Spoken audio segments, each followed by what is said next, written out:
many Palestinians that I know, we speak to our parents and we talk about Palestine being free, and our parents will be like, it's not going to happen in our lifetime, but maybe in yours.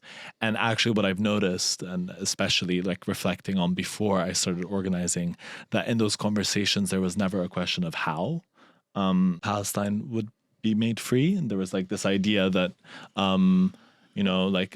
yes, it's almost like a agreement that it's a protracted struggle, because it wouldn't be them, but it would be us. And it's like whatever generation further down the line, but never really a question of how that actually is put in motion and how we can take it on as leaders of this movement, or how we can really assume our responsibility as political agents to drive forward these organizations and drive forward our struggle.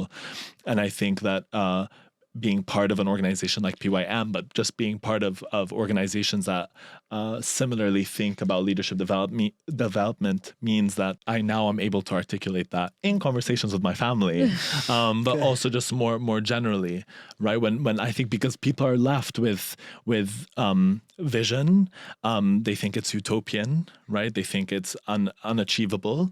And I think what organization allows you to do is actually articulate the steps that will allow you to reach what is ultimately not a utopian vision. It's something that is very much on a horizon, but it's not going to come to us. We need to go to it. I think that a lot of our parents' generation, witnessed the capitulation and the defeat of Oslo.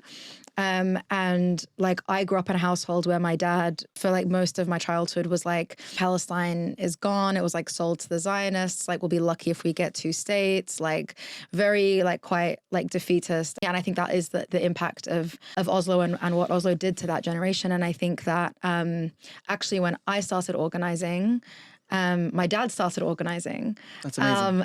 At a lot older age. But I think that like also a gift that we can give the generation that witnessed Oslo firsthand is the revolutionary optimism that Palestine can be free and it will be free. And if we organize ourselves and we organize in a way that is like disciplined and in a way that is committed and in a way that is principled, that we can make that a reality. And do have this sense of like defeatism. We see it in a lot of the older generation. And I think something that we as youth can do is reinstate their belief that, a liberated Palestine is not just possible, but is actually inevitable.